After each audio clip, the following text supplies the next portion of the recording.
combat, nous affrontons nos ennemis avec fierté.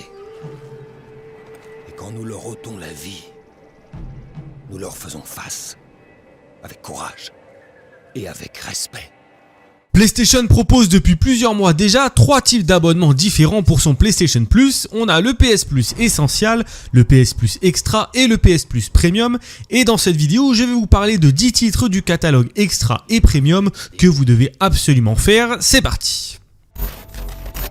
Et on commence avec Stray, un jeu d'aventure dans lequel vous incarnez tout simplement un chat. Vous allez être perdu au beau milieu d'une ville au style très cyberpunk et vous allez devoir résoudre des mystères pour vous en échapper et surtout retrouver les membres de votre famille que vous aurez perdus au début de l'aventure. Pour cela, vous allez très vite être aidé d'un petit robot qui va vous permettre de traduire un petit peu vos interactions avec les humains et de vous faire comprendre. Et personnellement, j'ai trouvé que c'était un jeu très agréable à parcourir. Je vous ai d'ailleurs proposé le test du jeu il y a quelques mois sur la chaîne Jeux Vidéo Magazine. Donc si vous êtes un adepte des chats et que vous n'avez pas encore eu l'occasion de vous lancer dans l'aventure, n'hésitez pas à le faire, ça vous prendra pas énormément de temps puisque le jeu dure environ 8 heures.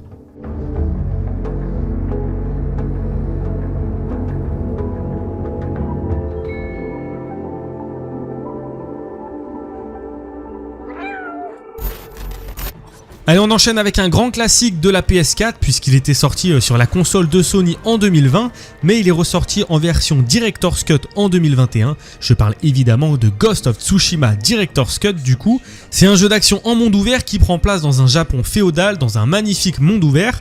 La Director's Cut, elle prend du coup en charge les retours haptiques, les gâchettes adaptatives, la 3D audio et des temps de chargement plus courts évidemment, avec une résolution 4K sur PS5 et surtout elle intègre en plus de l'histoire principale le DLC Lil Dicky qui vous permettent un petit peu de faire durer le plaisir et d'en apprendre encore plus sur l'histoire de Jin Sakai, le héros que vous allez incarner tout au long du jeu.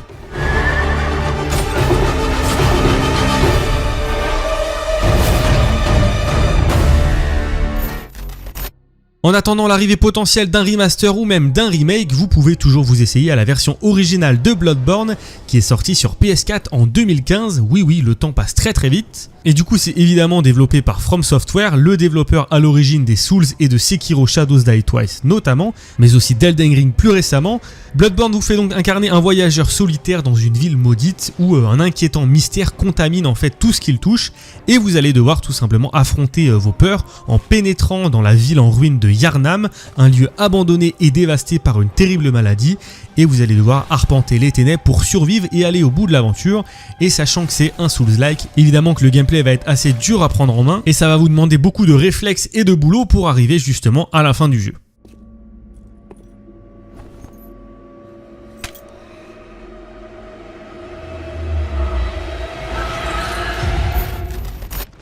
On va à présent parler de Shadow of the Colossus en version remake qui est sorti en février 2018 uniquement sur PS4. C'est un jeu que personnellement j'apprécie tout particulièrement et qui permet de revivre l'aventure proposée par le jeu original sur PS2 puis sur PS3. Là évidemment on a des graphismes améliorés, une meilleure performance et surtout des commandes optimales puisqu'on sait qu'il y avait pas mal de problèmes au niveau des commandes et de la caméra notamment sur les versions originales. Et du coup l'histoire elle vous amène en fait à pourchasser 16 gigantesques colosses à travers des paysages assez somptueux avant de les affronter lors de combats épiques. Et en fait il va vous falloir terrasser l'ensemble de ces colosses pour venir à bout de l'aventure et découvrir une fin qui est honnêtement assez sublime.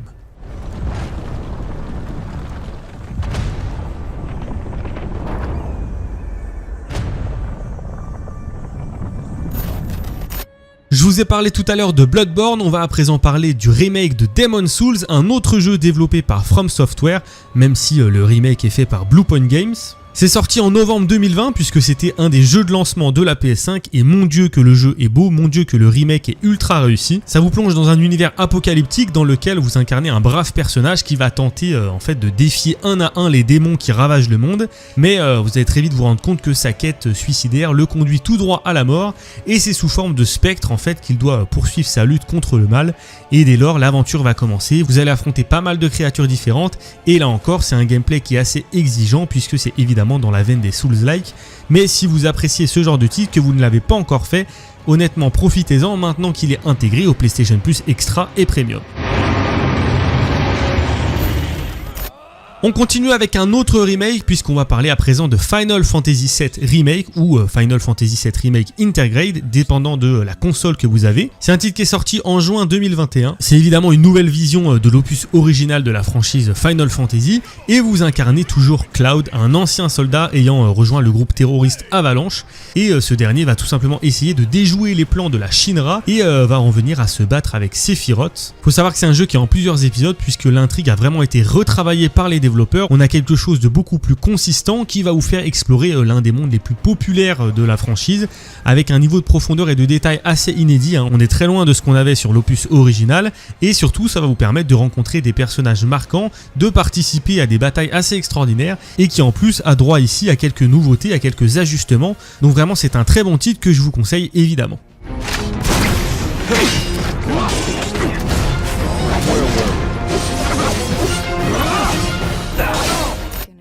On change totalement de registre puisqu'on va parler à présent de Control, le jeu de Remedy qui est disponible dans son Ultimate Edition, que ce soit sur le PS Plus Extra ou le PS Plus Premium. Et faut savoir que l'édition Ultimate, elle intègre le jeu de base, mais aussi les deux extensions, à savoir la Fondation et Événements du monde altéré. En fait, vous incarnez ici Jessie Faden, une jeune femme dotée de pouvoirs télékinétiques très puissants et d'une arme aussi très intrigante. Et en fait, suite à l'invasion d'une agence secrète new-yorkaise par une menace paranormale, vous allez tenter du coup de reprendre le contrôle de la situation et vous allez surtout vous appuyer sur un gameplay qui est ultra jouissif, qui vous permet un petit peu de voler dans les airs. Il y a beaucoup d'éléments qui vont pouvoir être destructibles dans le décor. Votre arme va évoluer, en fait vous aurez toujours la même arme en main, mais cette arme là va évoluer et va pouvoir vous donner plusieurs pouvoirs différents. Donc c'est vraiment un très bon titre, la formule est super bien exploitée je trouve, et voilà, si vous ne l'avez pas encore fait, n'hésitez pas à le faire. C'est un jeu qui prend environ une quinzaine d'heures à être parcouru de bout en bout, donc si ça vous intéresse, vous pouvez vous y plonger dès maintenant.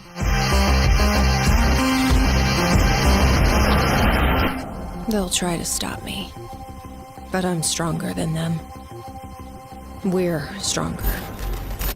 On va à présent parler de Kingdom Come Deliverance, un jeu qui est sorti en 2018 sur PC et console. C'est évidemment un jeu en vue à la première personne qui prend place dans un univers médiéval très réaliste et aux détails assez soignés.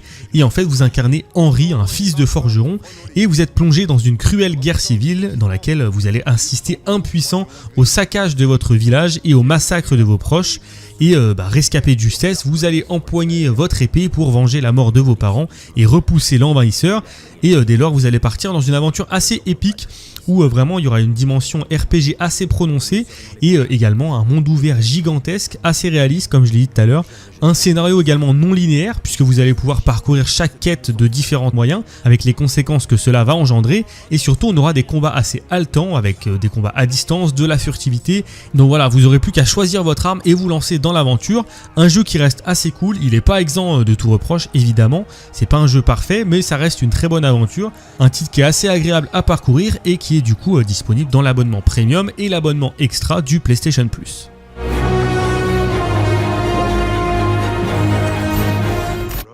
Et pour finir, on va parler de deux titres qui ne sont disponibles que pour les abonnés Premium, puisqu'ils font partie de la gamme classique de l'abonnement Premium. On va commencer avec Beyond Two Souls, un thriller à mi-chemin entre le jeu vidéo et le film, en fait, qui propose de suivre l'histoire de Jodie Holmes, la jeune femme disposant de pouvoirs psychiques et recherchée par un groupe de soldats non identifiés.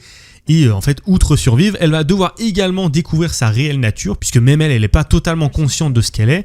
Et vous allez parcourir le jeu en compagnie d'Aiden, une entité fantomatique à laquelle elle est intimement liée. Et en fait, c'est une aventure qui est assez mystérieuse, qui mise beaucoup sur sa narration, et sur ce point-là, je trouve que c'est très très réussi. C'est un jeu qui est développé par Quantic Dreams, donc ceux qui ont aussi fait Detroit Become Human et Heavy Rain.